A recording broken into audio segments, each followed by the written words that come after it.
What up, fam? Welcome back to the channel. This is your boy Jay Reed for Jay Reed's Love of Cars. So check this out. Here's what we are going to be doing today. I am going to be going over dyno sheets.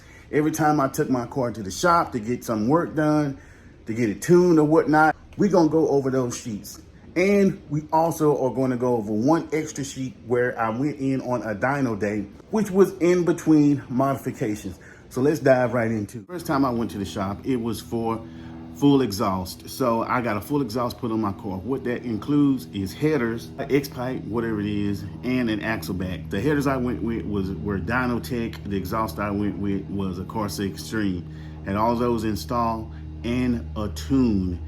And the power that I made on that this was in 2017. So I hadn't been doing this that long. But anyway, this was in 2017, and the horsepower that I made was 403.5 and 407.6 foot-pounds of torque. I was happy with that, considering that an A6 Corvette, you're looking at about 15 to 20% drivetrain loss. So that was probably about 40 horsepower gain. So if you see these people talking about, they just put on a full exhaust, they put on a full exhaust in their car and they're making 500 horsepower, they lying. If it's an LS3, they lying. I don't care if it's stick shift, they lying. That dyno is shit. But anyway, that's neither here nor there. Now, the next time I went to the dyno, this was in December 2018. This is the one that I was saying, it's just kind of in between. I went to a dyno day, which was a dyno night. It was just a fun little thing. It was on the other side of town. I think it was like 3 pulls for $75, something like that. I'm like, what the hell, this should be fun. And it was fun. I got to meet a lot of new people. And if you know me, that's something I really don't do. I don't hang out. I'm too old to be hanging out with all these young whippersnappers. But anyway, so I went to this particular day. This is a whole different dyno. And need I remind you, if I didn't say this before, my car was tuned. All the work has been done at the same shop. So all of these dynos, except for this one, is from the same shop. So they had a dyno jet. All of these are on dyno jets. So I'm going in there thinking I'm gonna be like, ooh, I'm finna make some horsepower on these fools. I made 393 horsepower and 394 foot-pounds of torque. I was highly irritated, but I couldn't let them see me sweat because I know that I just made a year ago 403. I didn't understand it at the time, but that just goes to show you, you can make a certain amount of power one day and the next day you can make another amount of power. This is why they say that a dyno is just a tool. It really means nothing. And I'm gonna prove that again later on in this process. The next thing that I had done to my car was cam. I had a cam installed, and at the same time, I had a cold air intake installed. Might as well, since you over there. I bought that, told them, hey, actually, it was really just a cam package. And pretty much, I think it's like a stage 2, stage 3 cam. It's a custom grind cam that the shop offers that is really, I think it was a stage 3 comp cam, something like that. I don't remember. But anyway, so it was a cam package with all of the supporting mods to go along with it and a cold air intake. I had that installed. My horsepower for that was 455 and max torque was 424. So if you notice, from the time that I did my first dyno to the time that I did the dyno day until now, that is at least 50 horsepower gain just from a cam. Just from a cam. So not only will a cam make a lot of horsepower, but it also makes your car sound tremendous, especially if you combine that with the full exhaust system. 454 horsepower, 424 foot-pounds of torque. And you can see on all of these runs, the tune is spot on. It's spot on. That graph is where it needs to be. Now, let's fast forward on again. The next time I went to the shop and got my car tuned, it was with the nitrous. Now, let's rewind. They did a trans tune when I got my converter put in, but I didn't get the numbers for that.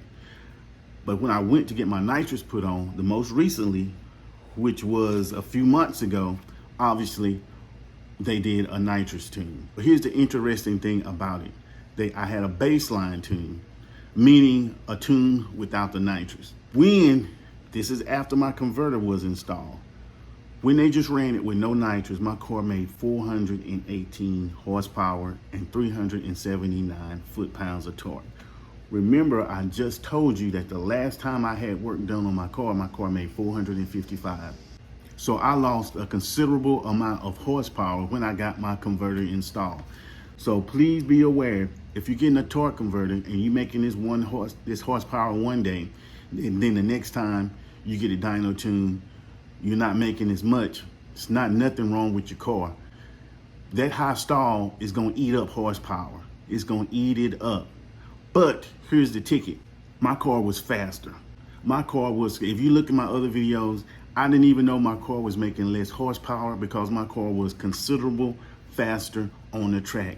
All the time I'm down on power because the torque converter is eating up more horsepower, but my car was quicker. So that's why when they say, get you a torque converter, get you that torque converter, it helps out so much. But I digress. Before the nitrous, it was 418 horsepower, 379 foot-pounds of torque.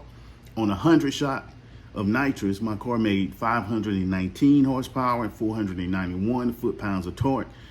And then on 150 shot, which is where I'm at now, my car made 561 horsepower and 512 foot-pounds of torque. So there you have it. There goes my complete dyno record for the C6 Corvette. And there's so many variables come to play when you get your car tuned. And I'm just showing you that you can't really worry about dyno numbers too much. So when you hear people say, oh, but what's your time slips? What's your time slips? This is why people want to know what your time slips are. They don't care about if your car makes 600 horsepower. What are your time slips? Because that dyno is just a tool for the tuner to get your car right. Nothing more, nothing less. But what will it do on the track? And it's a false sense of confidence too. Well, I'm gonna give you another perfect example. The last time I was at the track, my car ran, not the last time, well, my car has been running consistent 7.0s with the horsepower. And it should be around 6.8, probably 6.8, maybe 6.7, but most likely 6.8. Because I think I got the trans fixed, but you have to go check out my other videos to see what I'm saying by that. But anyway, there was a Hellcat there. It was a Hellcat Charger, whatever that big shit is. 800, 700 and some horsepower. Whatever, how much ever it got. He said his best time was a 7.3. And then my car with less horsepower, my best time was a 7.0. Very, very close to a 6-second. And that's a considerably faster car. That's why you can't go by dynos, you can't go by horsepower. If you get your car running right in all particular suspension, converter, all of the stuff that it's supposed to do, it's really not, you don't have to have the biggest engine in your car. You can take a stick shift 302 Mustang and it will give my car a run for its money because it's gonna leave the line of light a lot harder, especially in the 8th.